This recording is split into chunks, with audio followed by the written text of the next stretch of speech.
মিল থাকে আর অলিক সব কাল্পনিক ব্যাপার। তা আপনি গত 5ই আগস্ট মাননীয় প্রধানমন্ত্রী শেখ হাসিনা দেশ ছেড়ে পালিয়ে গেছেন এবং পালিয়ে যাওয়ার পর আপনার ছেলে একটা স্ট্যাটাস দিছিল, জয় সাহেব আমার মা এখনো সাংবিধানিকভাবে বৈধ প্রধানমন্ত্রী।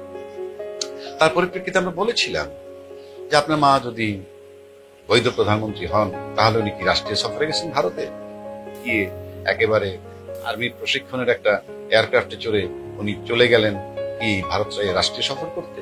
ভালো কথা, সাংবিধানিকভাবে প্রধানমন্ত্রী থাকেন তাহলে এসে গণভবনে থাকলেই হয়, কিংবা আপনার নাখালপাড়া যেটাকে বলে তেজগাঁও সেখানে অফিস করলেই পারেন, বাধা দিচ্ছে কি?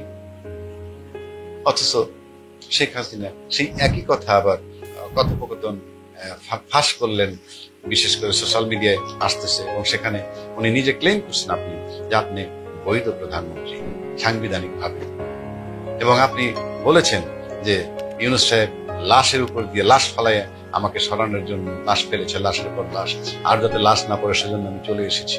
আপনি বৈধ প্রধানমন্ত্রী, আপনি ওখানে বসে আজকে পালায় গেলেন, তারপরে প্রায় 1 মাস, মোটামুটি 1 মাস 7-8 দিন হয়ে গেল। আপনি সেই গণভবন যাচ্ছে এখন জাদুঘর, যেখানে একটা হিটলারের মতো চিহ্ন বহন করে এখানে বসে শেখ হাসিনা সেই নেতৃত্ব দিলেন, গুলি করে মারো, ছাত্র মারো, কিশোর মারো, দিনমজুর মারো, শ্রমিক মারো, আমাকে ক্ষমতায় থাকতে হবে। আর সেটা পালন করতে আপনার হুকুমে পুলিশ, আর্মি, ছাত্রলীগ সবাই পালন করেছে, কেউ করে নাই যে তা না, কিন্তু শেষ পর্যন্ত আপনার সাথে বিট্রে করলো আর্মি, কারণ আপনি বিবেক বিবর্জিত একটা মানুষ, মানসিক বিকারগ্রস্ত মানুষ। আপনি এখনো দাবি করেন আপনি প্রধানমন্ত্রী, যেখানে আপনার জাদুঘর বানাচ্ছে, ওটাকে একটা চিহ্ন রাখছে, যেখানে বসে গুম করে, বিচার বহির্ভূত হত্যা করার যে হুকুম দেয়, ছাত্রদের অবাধে গুলি করে, একটা ডিক্টেটর যে নিজের বানানো সংবিধান দিয়ে যাচ্ছে তাই মতে হাসিনা বিধান বানিয়ে ক্ষমতায় ছিলেন দীর্ঘ 15 বছর। সেই বিল্ডিং, সেই চিহ্ন পরবর্তী প্রজন্ম একের পর এক জানবে। 71 সালে যেমন বঙ্গবন্ধুর নেতৃত্বে দেশটা ভাগ হয়েছিল, বাংলাদেশ পেয়েছিলাম একটা সুন্দর জিনিস, আর সেটাকে কালিমা দ্বারা লিপ্ত করলেন আপনি। তার কন্যা, যেই কন্যা বলেছিলেন শেখের কন্যা, শেখের বেটি পালায় না, আওয়ামী লীগের লোক পালায় না, অতঃপর আপনি কি করলেন? একেবারে এয়ারফোর্সের একটা প্রশিক্ষণ দেয় যে ফ্লাইট, যেটা মানুষ নর্মালি মনে করে this is not a passenger flight, সেটাই উঠে এটা সমস্ত সিগন্যালের বাইরে রেখে দেয় যাতে কেউ ধরতে না পারে। আপনি চলে গেলেন। আপনি বিশেষ দয়া করছেন বাংলাদেশের মানুষকে, কারণ আপনি প্রচুর লোক গুম করেছেন এবং সেই গুম করার পরেও কিন্তু মানুষ কথা বলতে পারেনি। ভাগ্যিস আপনি ভারতে যাওয়ার পর ভারত সরকারের মাধ্যমে জানলাম যে আপনি ভারতে আছেন, সেটা না জেনে যদি এমন প্রচার করতেন আপনি ওখানে বসে আপনাকে গুম করা হয়েছে, বা কেউ যদি বাংলাদেশে কেউ গুম প্রচার করতো, কোথাও গুম করেছে আপনি, তাহলে সর্বনাশ হয়েছিল কি না সর্বনাশ হইতো। আপনি গুমের মধ্যে থাকলে অনেকেই সুযোগ নিত, আপনাকে উদ্ধার করার জন্য হয়তো চেষ্টা করতো। গুম হয়ে গেছে প্রধানমন্ত্রী, ভাগ্যিস ফোনালাপ ফাঁস করলেন, থাকেন ভারতে, সবকিছু মিলে আপনি পরিষ্কার করেন আপনি গুম হন নাই, আপনি পালিয়ে গেছেন, আপনি স্টাবলিশ করেন পালিয়ে গেছেন।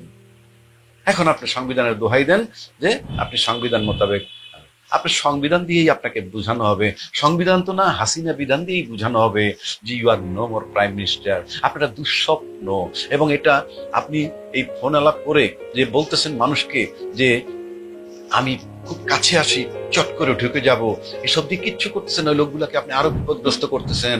কারণ কালকে চার্জ করা হয় আপনাকে খোঁজে, এবং এইরকম লোক যদি পাওয়া যায় বাংলাদেশে কাউকে যে কথা বলছে কোত্থেকে, সেই লোকটাও বেকায়দায় পড়তে পারে। আপনার ফোন কারো ধরা উচিত না এবং ধরবেও না, এবং আপনি যে ফোনটা করেছেন সেটা কিন্তু দেশের বাইরে, আমেরিকা, বেলজিয়াম, বাংলাদেশে আপনার ফোন কেউ ধরবে বলে আমি বিশ্বাস করি না। যদি করি, প্রমাণ করতে পারেন আপনি ফোন করছেন এবং বাংলাদেশের অমুকে ধরছে, তার সাথে কথা বলছেন, আপনি নিশ্চিত থাকেন যে তাকে দিয়ে কনফার্ম করা হবে আপনি ফোন করছেন কিনা। এগুলো ফালতু অবান্তর করেন, আপনি ফোন সারাদিন করেন, আপনার নিজের বিপদ নিজে রাখতেছেন। আপনি লক্ষ লক্ষ কর্মীর সাথে বিশ্বাসঘাতকতা করে আপনি দেশ থেকে পালিয়ে গেছেন। আপনার কর্মীরা আপনাকে এখন ধিক্কার জানায়, মুখে কিছু। আপনার আর তো পৃথিবীতে আপনার রাষ্ট্র, বাংলাদেশের মাটিতে আপনি কোনোদিন প্রধানমন্ত্রী হবেন অ্যাবসার্ড। তারপরে বলে দিচ্ছি আপনি প্রধানমন্ত্রী নাই কিভাবে, আপনার বিধান মোতাবেক, আপনার হাসিনার বিধান মোতাবেক নাই কি 57 ধারায় রাখছেন, সমস্ত ক্ষমতা তো রাখছেন, সেই সমস্ত ক্ষমতা আপনার সংবিধান মানুষ ছাত্র জনতা পায়ের তলায় রাখছে আপনার এইগুলাকে রাইখে। তারপরে সংবিধানের দোহাই দেন আপনি বোঝেন রাজনীতি করছেন, অভ্যুত্থান কাকে বলে, আপনি বোঝেন বিপ্লব কাকে বলে, অভ্যুত্থান করা বিপ্লব করার পর কোনো আইন চলে না সেটা আপনি জানেন। তারপরে বলতেছি আপনার সংবিধান, আপনি হাসিনার যে বিধান বানাইছেন সেটার থেকে বলছি 57 ধারা, হাফেজ, অনেক লেখাপড়া পণ্ডিত আপনি, কারণ আপনি বারবার বলেন যে ইউনূস সাহেবরা বা জ্ঞানী লোক বহু আছে, বাংলাদেশটাকে আমি বুঝি। আপনি বুঝেন নাই যে ছাত্র জনতা আপনাকে তারাই দিবে, আপনি বুঝেন নাই সেটা। আপনি বাংলাদেশ বুঝেন, ছাত্র জনতা বুঝেন, সব বোঝেন, তো পালাইলেন কেন? এত বোঝেন, এখন আপনি বলছি সাংবিধানিক ভাবে আপনি কেন প্রধানমন্ত্রী নন? আপনার 57 ধারা যেটার দোহাই দেন, আপনার 57 ধারা, ওটা বাংলাদেশ সংবিধানের 57 ধারা। সেখানে বলা আছে দুইটা প্রক্রিয়ায়। একটা প্রক্রিয়া হলো যে আপনি তো রাষ্ট্রপতির কাছে পদত্যাগপত্র দেন, আপনি দেন নাই, আপনি ধরে নিছেন আপনি দেন নাই, আপনি মিথ্যাবাদী বানাইতেছেন কাকে? সেনাপ্রধান সে বলছে পদত্যাগপত্র দিচ্ছেন, প্রেসিডেন্ট বলছে পদত্যাগ করছেন, চিফ জাস্টিস বলছে আপনি পদত্যাগ করছেন। তার পরিপ্রেক্ষিতে নেসেসিটি নোজ নো ল কিংবা ডক্ট্রিন অফ নেসেসিটি, এই সিচুয়েশনে আপনি চোরের মতো পালায়ে গেছেন, দেশ থেমে থাকবে না। আপনারা স্থবির করতে পারেন, দেশের টাকা পয়সা লুটপাট করে নিয়ে গেছেন, কিচ্ছু আসে যায় না, দেশ থেমে থাকবে না। প্রয়োজন আইন মানে না, আপনার আইন নিয়ে আপনি পালাইছেন, আপনার যে আইন সেই আইনটা নিয়ে আপনি পালাইছেন, সুতরাং আপনার আইনের দোহাই দেন। এখন আসেন 57 ধারা মোতাবেক আপনি কি যে আপনি পদত্যাগ করেন নাই, ওকে তর্কের ক্ষেত্রে সেকেন্ড ধাপ কোনটা? যদি আপনি সংসদ সদস্য না থাকেন, তো সংসদ তো ভেঙে দিচ্ছে রাষ্ট্রপতি, তিনি আপনার সংসদ ভেঙে দিচ্ছেন, কাজে আপনি তো সংসদ সদস্য না। যেহেতু সংসদ সদস্য না, আপনি প্রধানমন্ত্রীও না, আপনি কি করে বলেন? কাজে আপনার সংবিধানটা কোথায়? তাহলে ইউনূস সাহেব কেমন? ওই যে বললাম নেসেসিটি নোজ নো ল, প্রয়োজন আইন মানে না।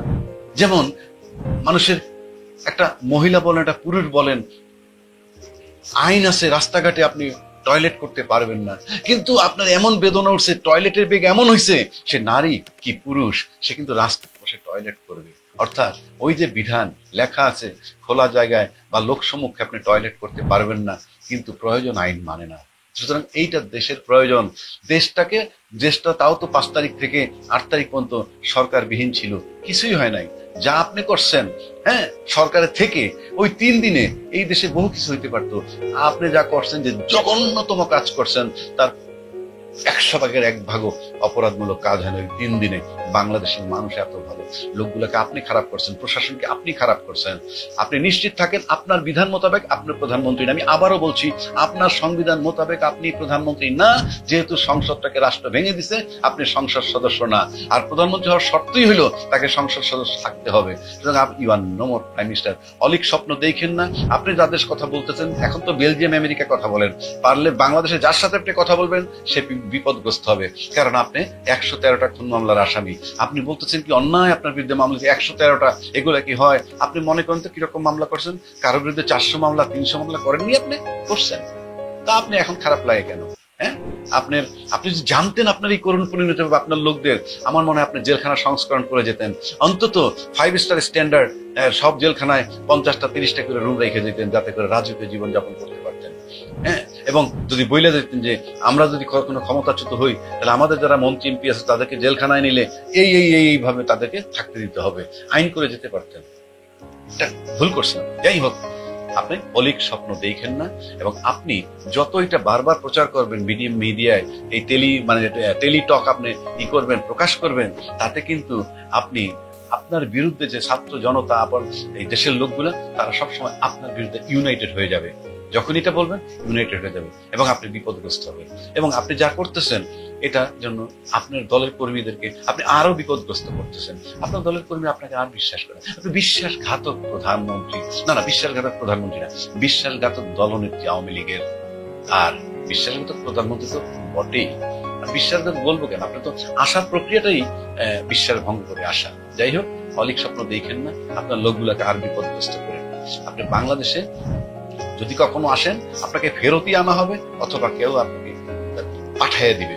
আপনার স্বস্তি নেই, আপনি প্রতিদিন মরতেছেন। এখন আয়না ঘরে রাখছেন মানুষকে, আপনি কিন্তু এখন আয়না ঘরে আছেন।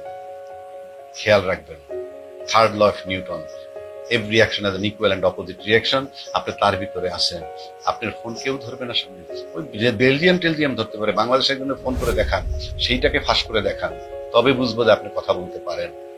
অলিক স্বপ্ন দেখেন না, স্বপ্ন দেখেন, বসে বসে দেখেন যে আপনার চেয়ারে বসে ইউনূস সাহেব কি করছে।